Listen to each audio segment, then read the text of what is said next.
Love with good channel weekly குஸ்பல்.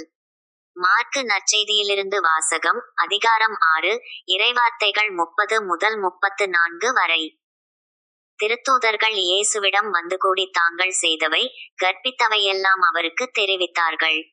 அவர் அவர்களிடம், நீங்கள் பாலை நிலத்திலுள்ள தனிமையான ஓர் இடத்திற்குச் சென்று சற்று ஓய்வெடுங்கள் என்றார். ஏனெனில் பலர் வருவதும் போவதுமாய் இருந்ததால் உண்பதற்கு கூட அவர்களுக்கு நேரம் கிடைக்கவில்லை.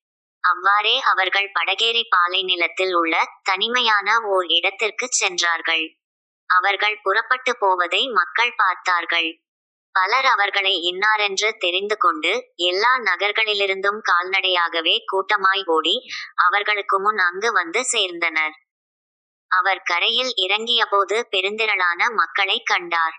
அவர்கள் ஆயரில்லா ஆடுகளைப் போல் இருந்ததால் அவர்கள் மீது பரிவு கொண்டு அவர்களுக்கு பலவற்றை கற்பித்தார்.